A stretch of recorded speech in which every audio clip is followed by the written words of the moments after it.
There are many issues that are important in the upcoming election, and one of them is economic policy. Now, for most of us, that makes our eyes glaze over. But I want you to listen to the Strang Report today because my guest is one of the smartest guys I know. His name is Marc Nuttle. He's from Oklahoma. He's an attorney. In fact, right after he got out of law school, he was an advisor to senators and congressmen in Washington back in the 70s. Over the years, he's worked with Milton Friedman, who is a respected economist.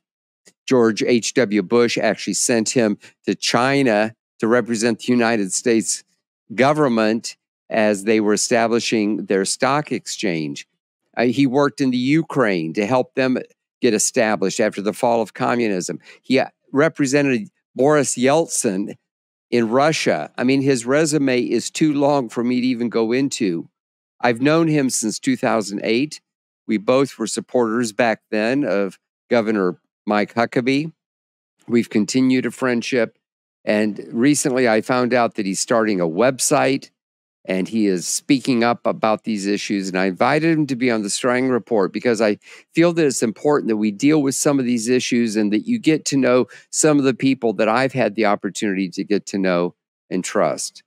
So I think you'll find my interview with Marc Nuttle very interesting. Stay tuned today to the Strang Report. I'm Stephen Strang.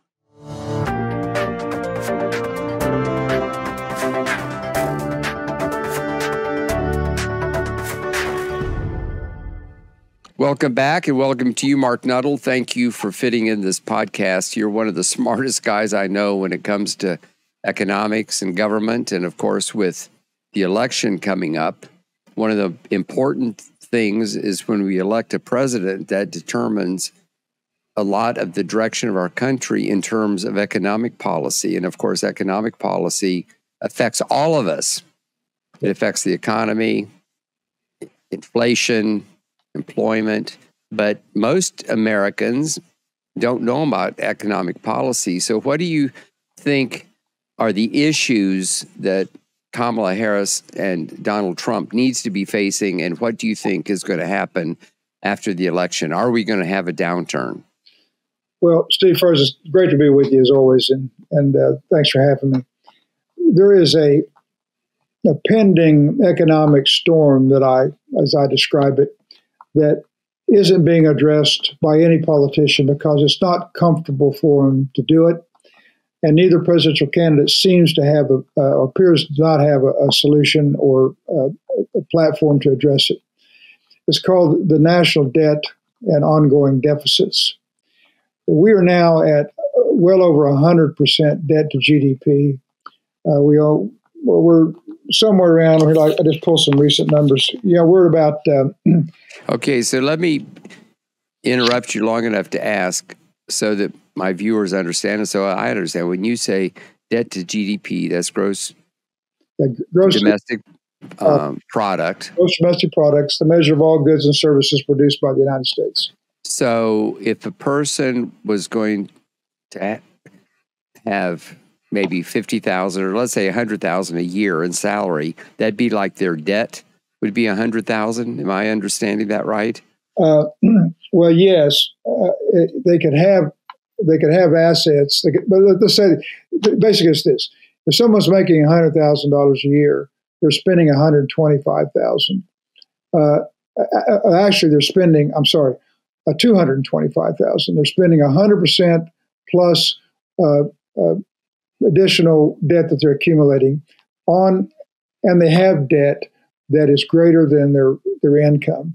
So, but the better way to look at it is that you borrow $1,000, and you are spending deficit spending $1,000 plus the interest, and you go back and try to borrow the interest. The bank won't let you do that because you can accumulate the debt to the point your debt gets greater than all of your assets.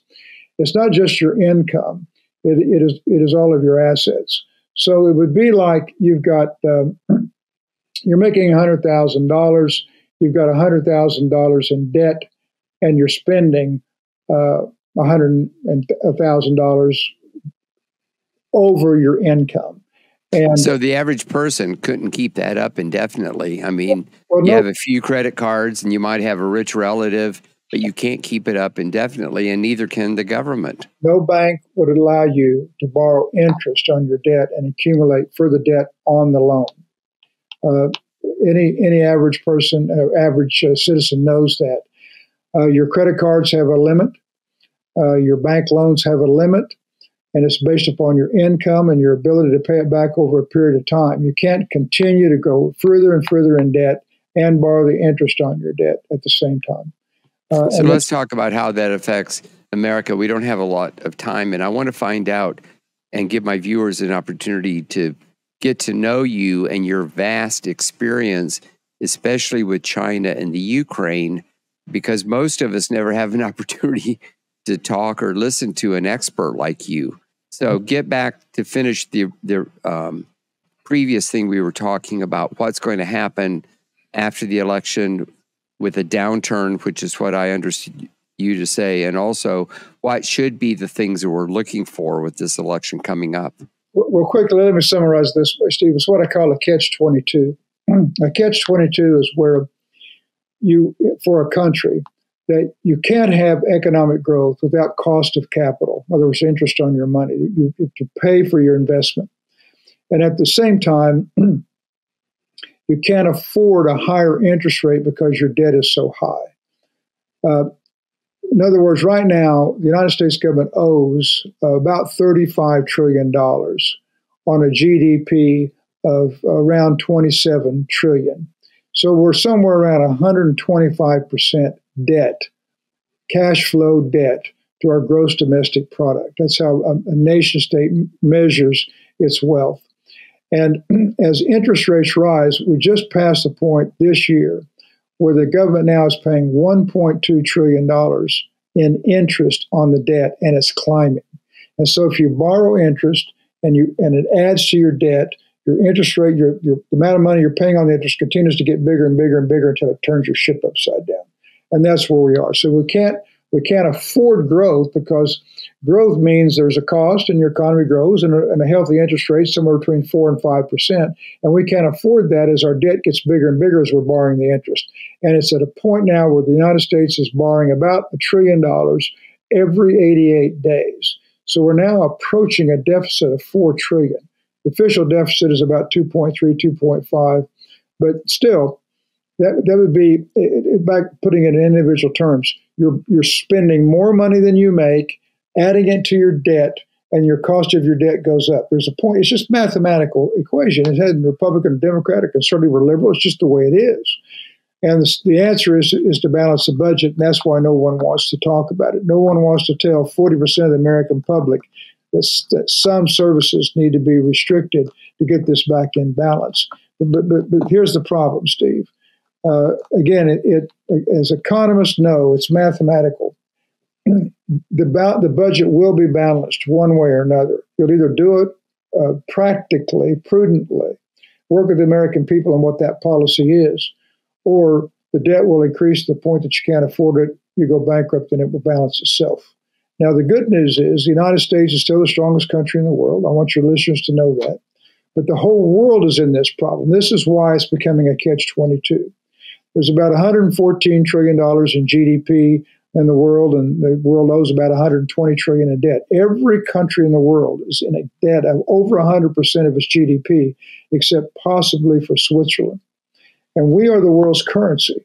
And so when we borrow money like we are, and we just put it into the system, it's inflationary against other countries. So not to get into currency management and how that impacts other countries, we're coming to a point within the next 18 months that countries will not be able to afford to loan us the money. Individuals won't be able to afford to loan us the money. And we're not going to be able to afford higher interest rates to get the money to pay down the debt. And when that happens, it's called a reset. A world reset will occur in the world's banking system. And it's unavoidable because we're at points now that are so far above any model that the world has ever seen since World War II, that something has to be done, not just here, but worldwide. And it will occur. Okay, now what's the likely outcome? The likely outcome is that if we don't handle this and get in front of it, then critical government services even Social Security and other things, will have to be managed in extent and rationed. And we don't want to get to that point.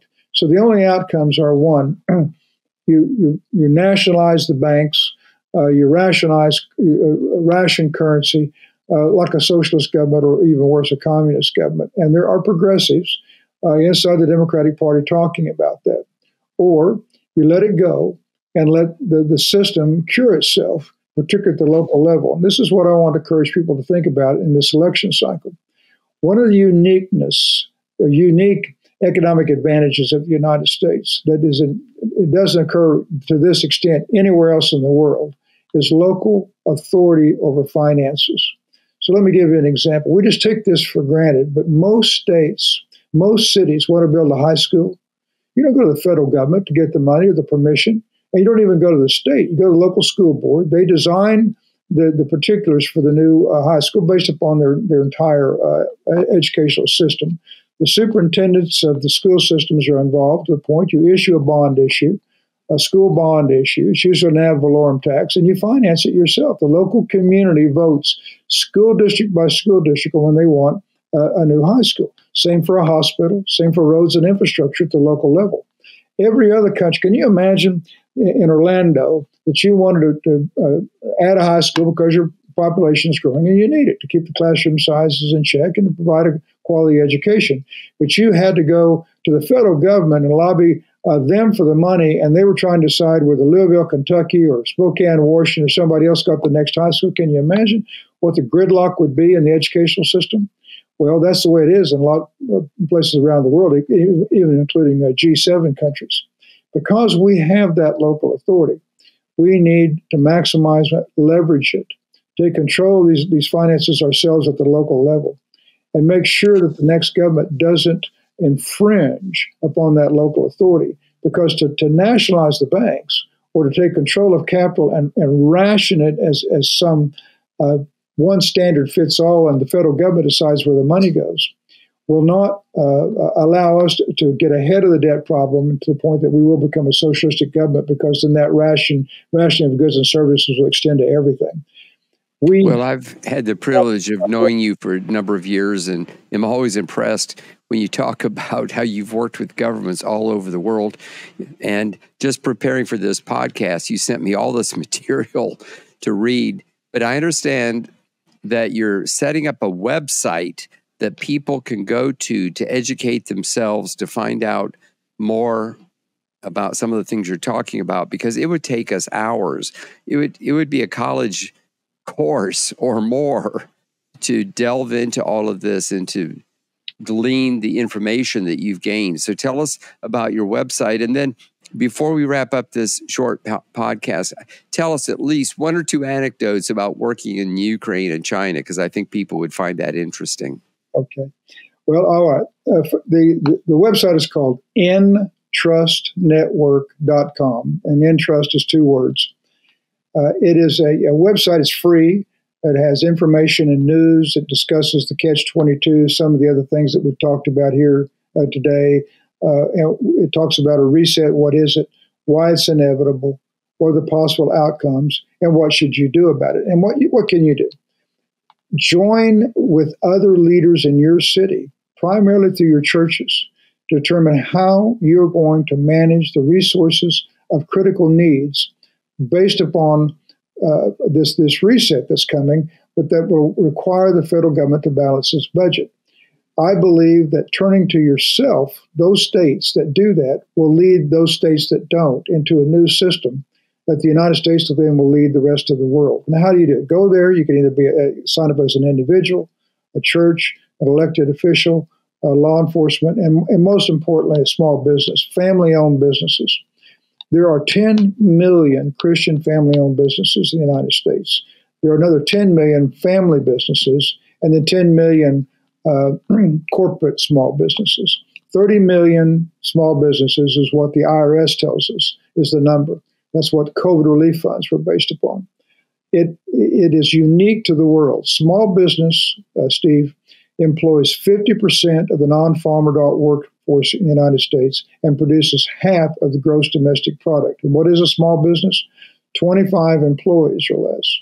But the interesting thing is that the central core employee base of most businesses, at least 20 million of them, are families and related individuals. Nowhere else in the world does that exist at that level, that percent of small business.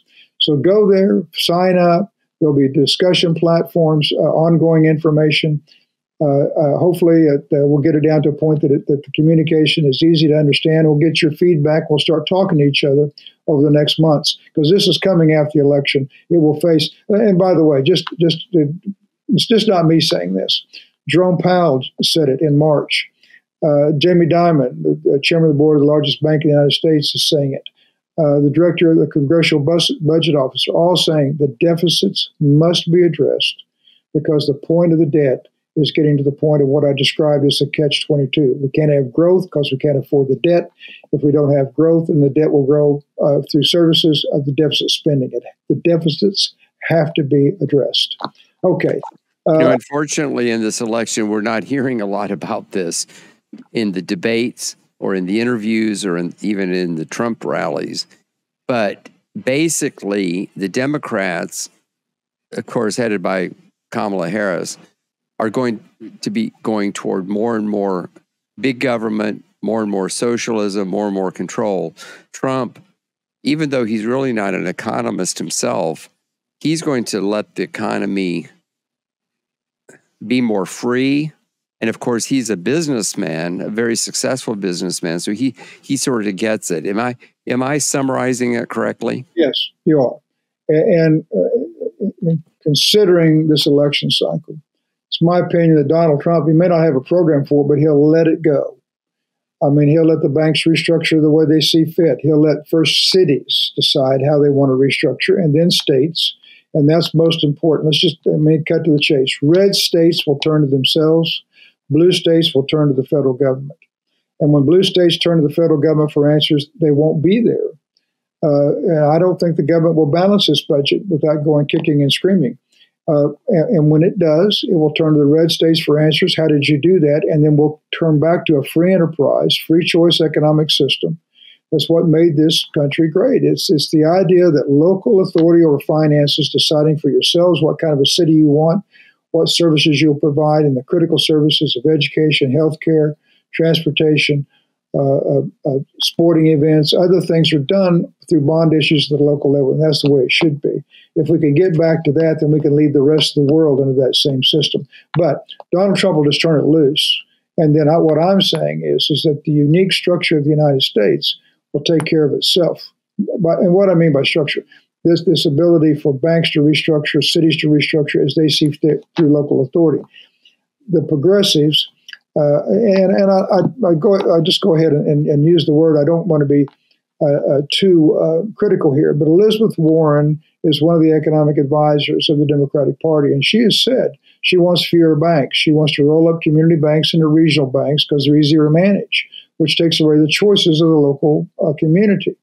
Those who want to nationalize the banking system do not understand how small businesses are financed and how family businesses, which are the backbone of the United States, are structured economically. Yet they say, well, that's collateral damage, if you will. I mean, Hillary Clinton actually said that once. No, not those exact words, I'm paraphrasing, but said she couldn't be held accountable for all undercapitalized small businesses. Well, good grief, Steve, it's half the... Well, we could talk for a lot more time, and we're basically out of time. Okay. But I hope that you've piqued people's interest. These are very important. They can go to your website. We'll put it in the notes. Find out more about, you've written several books, and I think people need to realize that there are some big issues beyond the talking points that you get on cable news. And I thank you for sharing your thoughts with us today. I'll come back with a few comments at the end and encourage people to get more involved. But let me just say that people need to vote. There are big issues, and we need to get the right people into power.